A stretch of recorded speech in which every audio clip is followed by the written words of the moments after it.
De la coalición Vamos, el diputado Eduardo Gaitán. Diputado, buenos días, qué gusto saludarlo, bienvenido. Buenos días. Buen día. Hola, muy buenos días a todos. Un gusto saludarlos también. Y saludos a Gracias. toda la radioaudiencia. Gracias por estar conectado. Diputado, le pregunto lo que está sobre la mesa, ¿no? La semana pasada se aprobó y ya se sancionó el proyecto de ley o la ley de sustancia económica. El que nos escucha y se pregunta todos los días, escucha el término, ¿cómo se come la sustancia económica? ¿Qué significa? ¿Cómo se lo explicamos de la manera más simple posible? Bueno, yo creo que la sustancia económica, en una frase muy breve, creo que la podría encapsular en que queremos menos empresas de papel, menos empresas fantasmas y más empresas que tengan una operatividad real y que generen movimiento económico. Y con eso quiero decir que generen plazas de empleo, que generen gastos en la República de Panamá y que tengan oficinas también en nuestro país. Hemos visto casos las pasadas semanas de empresas que mueven miles de millones de dólares, que cuando se va a buscar dónde está la oficina de dicha empresa, pues simplemente no hay una en existencia. Entonces, la sustancia económica quiere decir que estas empresas que tradicionalmente solo han existido en un papel dentro de un archivador, van a tener que empezar a generar estas reglas de sustancia que, como lo mencioné, es tener una planilla, tener oficinas y generar gastos en la República de Panamá. De lo Dip- contrario, tendrían que pagar el 15% sobre sus ingresos netos. Diputado, ¿usted considera que esto nos va a sacar de las listas grises? Bueno, considero que sí, que este es uno de los componentes que necesitamos para salir de las listas grises, digamos, basándome en que hay otros países de la región también que tienen regímenes fiscales territoriales, como Panamá, donde también se cobran los impuestos por la operación o las operaciones y los ingresos de las operaciones que generes dentro de dicho país. Estoy hablando casos como el de Uruguay, el de Costa Rica. eh, Ellos también aplican leyes de sustancia económica. Costa Rica ingresó a las listas negras de la Unión Europea y en tan solo 6, 7 meses pudieron salir de la lista aplicando una reforma como esta de sustancia económica. Así que creo que es uno de los componentes. Creo también que hay otros dos aspectos que son muy importantes que evalúan estas listas, como lo es el intercambio de información automática, que eso sería eh,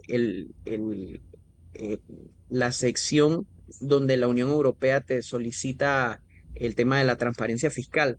Entonces ya de eso, de transferencia de información automática, se encargaría la DGI. Ese es otro de los aspectos. Y el tercero, que ya está trabajado, son las normas BEPS que fueron incluidas en esa reforma que se hizo en el 2018 de sustancia económica con el grupo de las empresas SEM y empresas GEMA. Entonces, digamos, este es el último pedazo que hacía falta, el tema de justicia fiscal, porque ellos analizan esos tres criterios para entonces decidir si el país ingresa a las listas negras o no. Para meterse, diputado, buenos días, para meterse en este tema como tal, se va mucho lo que es el análisis, ver qué sucedía antes, qué cosas específicas vieron anteriormente o algún ejemplo que le llamó la atención y puso su vista sobre eso para poder darle mayor empuje a este nuevo proyecto de ley. Bueno, yo creo que principalmente el tema de que en todas las relaciones, tanto humanas como entre países, el principio que debe, digamos, regir cada una de esas relaciones es la reciprocidad. Entonces, yo en mi análisis decía, estas empresas se benefician de la jurisdicción panameña, pagan cero impuestos aquí y tampoco pagan, digamos, en su país de sede. Entonces, estas empresas se benefician de nuestra jurisdicción, sin embargo, Panamá no se está beneficiando o la ciudadanía de los panameños no nos estamos beneficiando de que esta empresa pues tenga aquí una jurisdicción, un papel, una sociedad fantasma. Entonces, todas las relaciones a mí me parecen que tienen que cumplir ese principio de ganar, ganar. Y el país estaba definitivamente perdiendo puntualmente con estas empresas que solamente existen de manera fantasma o en un papel y no le están dejando un movimiento económico real al país. Entonces yo creo que esa fue uno de los principios rectores que me hicieron evaluar muy bien este proyecto, estudiarlo desde el día uno en todas sus versiones, con todas de sus más de 150 propuestas de modificación, y documento amplio, pero que se estudió a cabalidad. Y pa- Diputado, quiero entender un poco más el asunto, ¿no? Fue uno de los pocos Sí, proyectos de ley aprobados en gran mayoría por gran parte de los diputados de la Asamblea Nacional. Es un proyecto que nace desde el Ejecutivo y es presentado por el Ejecutivo en el Pleno Legislativo ante la Comisión de Economía. Todos estos detalles hablan de una buena comunicación entre el Ejecutivo y el Legislativo en estos temas y obviamente entre los diputados porque muchos le dieron su aval a este proyecto de ley. Pero no hubo ningún tipo de prerrogativa por parte del Ejecutivo o de los diputados para que este proyecto camine a la velocidad que caminó. bueno, yo creo que nos tocó la parte tal vez más divertida, que es recibir un documento todavía, por así decirlo, imperfecto, y nos tocó esa parte de llegar a mesas de trabajo, mesas técnicas y estas aperturas que tuvimos en la Comisión de Economía que nos permitieron conocer de viva voz la experiencia de ciertos gremios. Más de 30 gremios participaron, nos expusieron sus opiniones, sus propuestas de modificación, y yo sí te puedo decir que nos tocó la parte más divertida del proyecto porque fue la perfección del mismo. Era como que te entregamos este así, diamante en bruto, y entonces ustedes vean de qué manera lo pueden transformar. Entonces, pienso pienso que hicimos como asamblea el trabajo que nos tocó. Al final no miramos banderas políticas. Creo que era un proyecto altamente técnico también, donde al final premió eso, el respeto al debate técnico, y como bien lo dices, tuvo todos los votos a favor, tanto en primer debate como después en el pleno de la asamblea, y creo que esto es algo que muy poco se ve en el pleno legislativo, que todos al final, cero abstenciones, cero votos en contra, 70 votos a favor. Ahora en la marcha, diputado, y digamos pues ya entrando en tema de que ya ande este proyecto bien y las multinacionales den estas oposiciones que se evaluaban dentro del proyecto, ¿cuál sería el plan B? Perdona, la pregunta es, Sí, si ellos, se hablaba mucho de que las multinacionales más que todo pudiesen oponerse a este tipo de proyectos, pero ¿cuál sería el plan B para el país en caso tal se den, si va a haber, digamos, un acompañamiento, si va a haber un intermedio allí que pueda conversar con ellos? ¿Cómo sería? claro, bueno, mira, este proyecto al principio lo que despertaba era muchas dudas. Había bastante oposición por parte de los distintos gremios, porque como les digo, nos entregaron un proyecto que todavía tenía mucho por trabajar o donde mucho todavía se podía modificar y hacer. Yo sí debo destacar que parte de ese proceso consultivo fue lo que al final nos ayudó a que esas opiniones en contra o negativas que había por parte tal vez de esos sectores se fueran ajustando, alineando, una vez ellos vieron que tomamos en cuenta los criterios que nos dieron en las mesas de trabajo, que expusieron también públicamente en esa Comisión de Economía y Finanzas, donde todo el mundo tuvo micrófono abierto para participar. Entonces, inicialmente, digamos que hubo esa resistencia, pero también era cuestión de poder entender que ya las multinacionales que ahorita mismo están dentro del país cuentan con su propia ley, la de 2018, para sustancia económica. Entonces son empresas que ya presentan una sustancia económica por su actividad, por la actividad que realizan operando aquí dentro de la República de Panamá. Entonces, esta nueva ley de sustancia económica realmente no era algo que debía preocuparles tanto. Nosotros ajustamos algunas cosas, como que el formulario de esta ley de sustancia económica sea un anexo dentro de la declaración que ellos ya presentan a la DGI, para evitar crear más trámites burocráticos. Entonces, en principio, yo creo que esta modificación a ellos les hizo todo el sentido del mundo, y al final fue uno de los grupos que también estuvo respaldando la propuesta.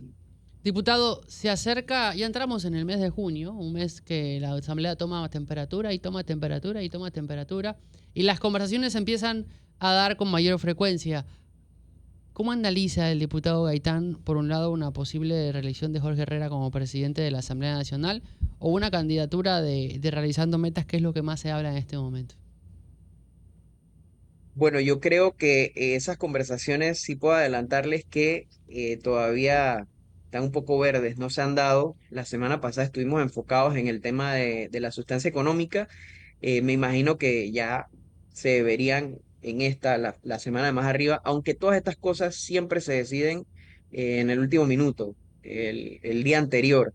Esto es así, por lo que yo he podido ver en estos 2 años, o casi 2 años, son cosas que se deciden en el último minuto. Yo sí te puedo decir, la experiencia que he tenido en la Comisión de Economía y Finanzas ha sido una experiencia que a nivel profesional, ojo, y hemos trabajado por el país y hemos llevado adelante normativas como esta, la de sustancia económica, sumamente importante, pero eso me ha llevado también a crecer como profesional. Entonces, por ver toda la información que yo he podido asimilar, a mí me gustaría continuar liderando la Comisión de Economía y Finanzas para sacar adelante todavía más proyectos de alto impacto.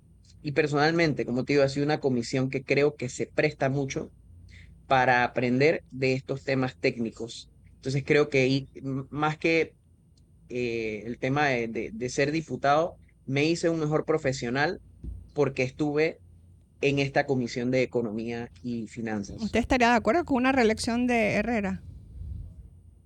Bueno, la verdad es que todo está, y no me gustaría tampoco negarlo, porque todo está en el tablero de juego. Al final, esto es algo que se decide el día anterior o los días anteriores, según la experiencia que he visto. Entonces, tampoco podría decir que no tiene posibilidades o sí tiene posibilidades. Pienso que debemos sentarnos a conversar y, como te digo, estas cosas son tan cambiantes que el día anterior se decide, o en ese mismo, o el mismo día de las elecciones se decide quién va a ser el presidente de la Asamblea. Pero está claro que para poder, en algún escenario, repetir como presidente de la Comisión de Economía y Finanzas o estar cercano a la misma, evidentemente la idea del diputado Gaitán tiene que estar forjada con el próximo ejecutivo que llegue a ser parte de la Junta Directiva de la Asamblea, porque si no, evidentemente, si se queda en la oposición o el candidato que apoyan no llega a la presidencia de la Asamblea, va a ser más difícil aún que se pueda repetir este hecho. Por supuesto, sí, estoy consciente de lo que mencionas. Yo espero que se dé de esa manera. Digo, tampoco es una, un escenario que tiene que obligatoriamente darse. La realidad es que me gustaría que fuera así, pero de no ser así, pues también sería un comisionado en la comisión y igual trataría a cabalidad de cumplir con mi labor, ya sea como presidente o como comisionado, siempre buscaría de todas maneras las formas de cómo contribuir en el debate. Diputado, usted está buscando que se sancione a los funcionarios que nombren familiares. También ha hablado mucho del tema de las botellas. ¿Qué ha pasado con esas propuestas, iniciativas que usted ha presentado? Mm. ¿Siguen dormidas? Y lo del tema de la ley de estafa. Gracias por la pregunta, Judy. Realmente te agradezco porque estos son proyectos que lastimosamente, por su alto impacto, para todos, alto impacto, tanto buenos para algunos como malos para otros que lastimosamente se benefician de estas prácticas. El tema del nepotismo fue un proyecto de ley que no contó ni siquiera con su prohijamiento. Entonces, lastimosamente, un proyecto que no llegó a nada. Como me gustaría que algo así fuera posible para que al final veamos en el Estado más puestos por meritocracia, personas realmente expertas en la materia puedan ocupar esos espacios de liderazgo, pero bueno, hay iniciativas que lastimosamente todavía en una asamblea como la que tenemos no van a pasar. Hay otros proyectos que sí hemos podido abordar, que creo que son de interés para la ciudadanía, como el tema de las estafas. Nosotros tuvimos hace poco la sanción de nuestro proyecto de ley que abordaba el tema de las estafas digitales, y este fue un proyecto de ley, mira qué curioso, yo no había notado que había pasado tanto tiempo desde que propusimos ante el Pleno como anteproyecto el tema de las estafas, pero para que este proyecto de ley fuese aprobado como ley de la República, pasó casi año y medio. Entonces, de verdad que los tiempos en la Asamblea son sumamente largos y es algo para lo cual hay que adaptarse y adaptar al equipo de trabajo dentro de cada despacho y prepararlos para que las propuestas de ley salgan lo antes posible, sabiendo que van a tomar tanto tiempo, digamos, en ese recorrido en el transcurso del trámite legislativo y luego de la sanción.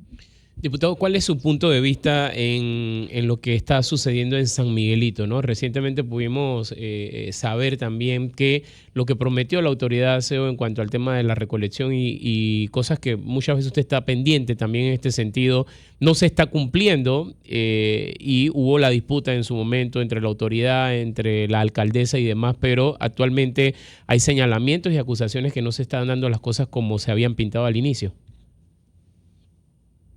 Bueno, creo que el tema de la recolección de basura, wow, parece ayer cuando en campaña descubrí esa vocación de la limpieza, eh, de paradas de escuelas, de verdad que siempre ha estado dentro de mis intereses y sí es algo que debe reforzarse. Ahorita mismo la autoridad de aseo es la que tiene, digamos, la batuta y yo sí espero que pues estén más pendientes porque hay muchos reportes que he visto donde todavía hace falta reforzar algunas áreas. Lo que sí puedo decirte es que nosotros a nivel personal seguimos involucrados con el tema de la limpieza, seguimos los fines de semana, en el momento que tengo libre aprovecho y saco el camión de la limpieza y lo llenamos de agua y vamos y nos dirigimos a algún lugar que así lo necesite. Y qué dicha, lo mencioné también dentro del debate de sustancia económica, que en pandemia yo estaba limpiando casas Ujú. y ahora me tocó un proyecto de ley que busca limpiar la reputación internacional del país. Entonces, también siempre es importante recordar, creo que esos orígenes y nunca olvidarlos.